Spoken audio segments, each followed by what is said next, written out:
말씀입니다. 데살로니가 후서 1장 1절로 12절, 제가 가지고 있는 신약성경 334면에 있습니다. 다 찾으셨으면 한 목소리로 읽으시겠습니다. 바울과 실로아노와 디모데는 하나님 우리 아버지와 주 예수 그리스도 안에 있는 데살로니가인의 교회에 편지하노니, 하나님 아버지와 주 예수 그리스도로부터 은혜와 평강이 너에게 있을지어다. 형제들아, 우리가 너희를 위하여 항상 하나님께 감사할지니 이것이 당연함은 너희의 믿음이 더욱 자라고 너희가 다 각기 서로 사랑함이 풍성함이니, 그러므로 너희가 견디고 있는 모든 박해와 환난 중에서 너희가 인내와 믿음으로 말미암아 하나님의 여러 교회에서 우리가 친히 자랑하노라. 이는 하나님의 공의로운 심판의 표요 너희로 하여금 하나님의 나라에 합당한 자로 여김을 받게 하려 함이니, 그 나라를 위하여 너희가 또한 고난을 받느니라.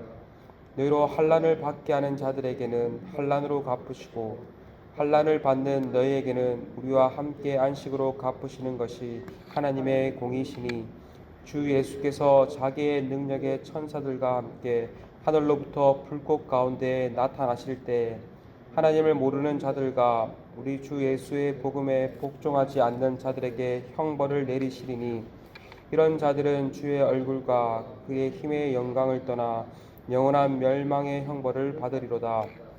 그날에 그가 강림하사 그의 성도들에게 영광을 받으시고 모든 믿는 자들에게서 놀랍게 여김을 얻으시리니, 이는 우리의 증거가 너에게 믿어졌음이라.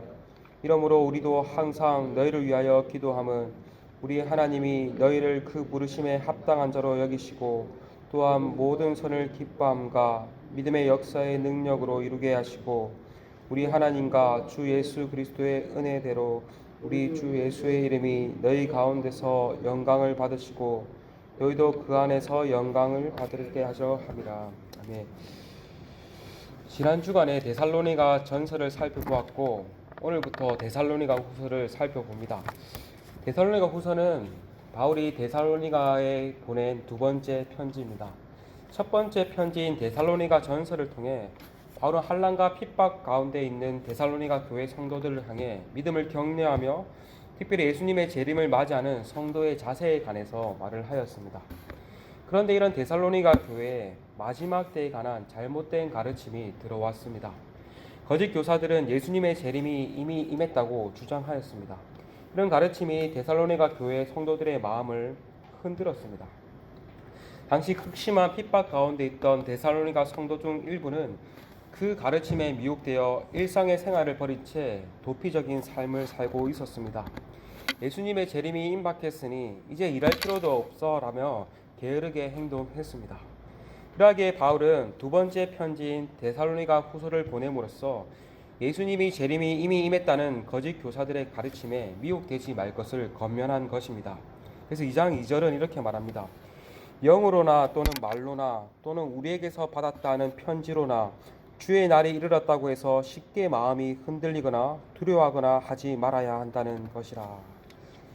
뿐만 아니라 바울은 재림이 이르기 전에 어떠한 일이 먼저 일어날 것을 알려주고, 동시에 예수님의 재림이 언제 오든지 성도는 게으르지 말고 일상의 삶을 살아갈 것을 권면하였습니다. 3장 11절과 12절에 우리가 들은즉 너희 가운데 게으르게 행하여 도무지 일하지 아니하고 이를 만들기만 하는 자들이 있다 하니, 이런 자들에게 우리가 명하고 주 예수 그리스도 안에서 권하기를 조용히 일하여 자기 양식을 먹으라 하노라. 이러한 이해를 바탕으로 오늘 1장의 내용을 살펴보기 원합니다. 특별히 오늘은 1장 1절에서 4절의 내용을 중심으로 살펴보길 원합니다. 데살로니가 후서 또한 전서와 마찬가지로 무난 인사로 시작합니다. 1장 1절에 바울과 실로아노와 디모데는 하나님 우리 아버지와 주 예수 그리스도 안에 있는 데살로니가인의 교회에 편지하노니, 하나님 아버지와 주 예수 그리스도로부터 은혜와 평강이 너에게 있을지어다. 여기서도 데살로니가 교회를 향해 하나님 아버지와 주 예수 안에 있는 신앙 공동체라고 말을 하고 있습니다. 하나님을 아버지로 섬기는 하나님의 백성이요 예수님을 주로 고백하는 믿음의 공동체임을 한 번 더 그들의 정체성을 언급해 준 것입니다. 그런데 전서와 약간의 차이가 있습니다. 전세 인사 말에는 하나님 아버지라고만 불렀다면 여기서는 하나님 우리 아버지라고 부르고 있습니다. 우리라는 말이 더 추가되었습니다. 바울은 하나님을 우리 아버지라고 부름으로써 모든 성도들이 하나님을 아버지로 모시는 하나님의 자녀임을 일깨워주고 있습니다. 즉, 성도는 하나님을 아버지로 모시는 하나의 가족이라는 것입니다. 여러분, 이러한 사실을 인식하는 것은 너무나도 중요한 것 같습니다.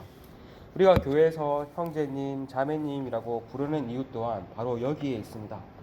형제님, 자매님, 한국교회, 우리 교회에서는 참 그런 말을 잘 부르진 않지만 사실 이 말은 교회 안에서 오늘날에는 관례적으로 사용되지만 초대교회 때부터 사용된 말이었습니다. 초대교회 성도들은 정말로 그들을 서로 형제님, 자매님이라고 부르며 실제적으로 친형제, 친자매로서 서로를 대하고 교제했다고 합니다. 그들의 교제는 의례적이기보다 진실함과 다정함이 묻어났다고 합니다. 그런데 오늘날의 대부분의 교회의 모습은 어떻습니까? 그 어느 때보다도 많이 개인주의적으로 되었습니다. 세상은 말할 것도 없고 교회 또한 개인주의적입니다. 한 공동체 안에 있으나 개인은 각각의 섬으로 고립되어 있는 것 같습니다. 서로를 알지만 피상적으로 알고 있습니다. 그러기에 쉽게 교회를 왔다가 쉽게 떠나고 신앙의 성숙과 성장은 제대로 이루어지지 않는 것 같습니다. 신앙은 개인적인 요소도 있지만 공동체적인 요소가 더 큽니다. 공동체 안에서 서로의 영향을 주고 받을 때 진정한 신앙의 성숙과 성장이 일어나기 때문입니다. 새벽에 나와서 개인적으로 기도하는 것 너무나 중요한 전통입니다. 그런데 사실 이 개인적인 기도 또한 많은 한계가 있습니다. 자칫하다가 개인적인 신앙으로 또 만들기 쉽기 때문이죠.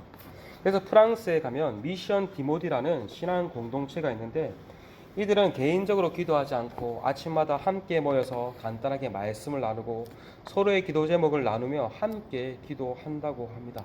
그 모습을 보며 참 공동체의 모습이 이러한 모습이겠구나 싶었습니다. 바라기는 여러분, 우리 또한 이렇게 함께 개인적으로도 기도하시지만 함께 아는 지체들과 함께 자신의 기도 제목들을 나누며 공동체적으로 함께 신앙생활하는 우리 모두가 되기를 소망합니다. 이어서 문안 인사에 이어서 전서와 후서의 차이는, 전서에는 그냥 데살로니가 교회의 은혜와 평강이 있을 것을 말하였다면 후서는 이것보다 더 구체적으로 그 은혜와 평강이 어디서부터 오는지에 대해서 밝히고 있습니다. 2절에 하나님 아버지와 주 예수 그리스도로부터 은혜와 평강이 너에게 있을지어다 라고 말을 합니다. 이 은혜와 평강이 누구로부터 온다고 말합니까? 하나님 아버지와 주 예수 그리스도. 데살로니가 교회는 하나님 아버지와 주 예수 그리스도 안에 있는 자들이었습니다. 그리고 그 안에 있는 자들에게 하나님 아버지와 주 예수로부터 오는 은혜와 평강이 주어집니다.